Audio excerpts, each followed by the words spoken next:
ब्रह्मांड की उत्पत्ति। ये कहानी सिर्फ ब्रह्मांड की रचना की नहीं है, बल्कि उस परम चेतना की है जो शून्य में मौजूद थी। ये कथा हमें उस समय ले जाती है जब न कोई आकाश था, न कोई पाताल, न कोई समय था और न ही कोई अंत। हर तरफ केवल एक अनंत और गहरा शून्य था। इस शून्य में केवल एक ही परम शक्ति निवास करती थी। उस शक्ति की इच्छा से एक दिव्य प्रकाश प्रकट हुआ और उस प्रकाश में एक विशाल कमल का फूल निकला, जिस पर मैं ब्रह्मा विराजमान था। मेरे चारों ओर सिर्फ जल और अनंत अंधकार था। मैं अपनी जन्म का रहस्य नहीं जानता था। मैं कौन हूँ? मैं कहाँ से आया हूँ? ये सवाल मुझे परेशान कर रहा था।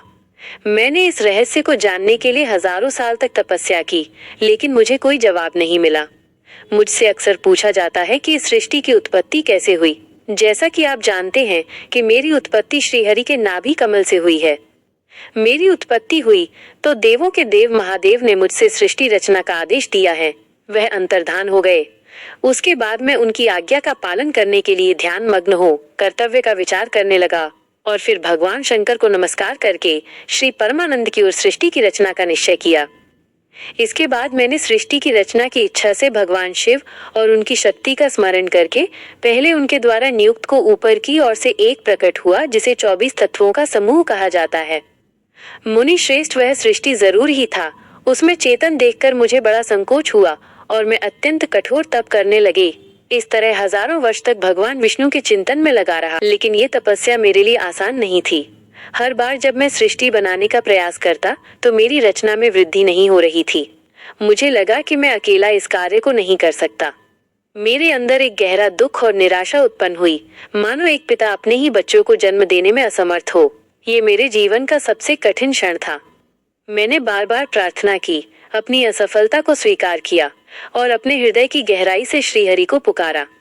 मेरी इस पुकार से श्रीहरि प्रकट हुए और उनकी दिव्य मुस्कान ने मेरे सभी दुखों को दूर कर दिया।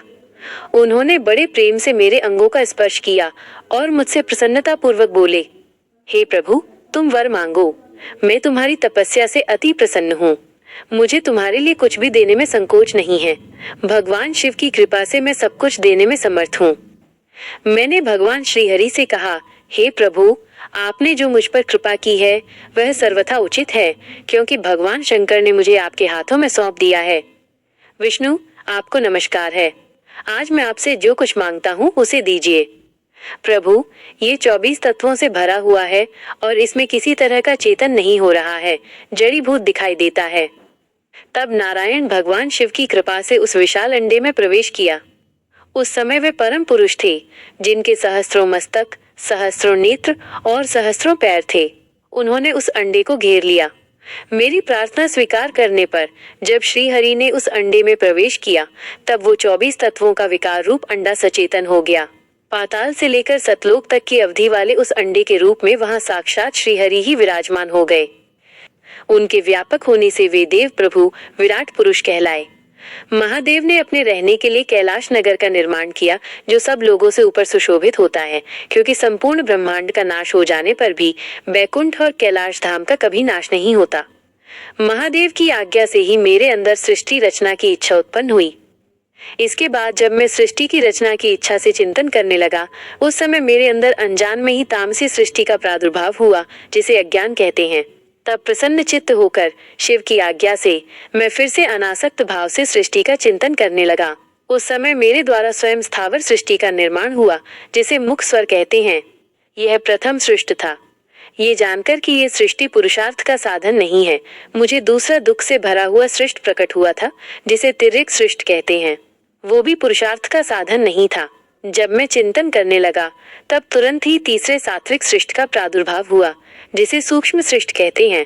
यह भी पुरुषार्थ का साधन नहीं था। इसके बाद मैंने अपने स्वामी श्री शिव का चिंतन आरंभ किया। तब जाकर महादेव की आज्ञा से एक रजोगुणी सृष्टि का प्रादुर्भाव हुआ, जिसे मनुष्य सृष्टि कहते हैं। मनुष्य ही पुरुषार्थ के अधिकारी थे। इसके बाद मैंने 5 प्रकार की सृष्टि का वर्णन किया।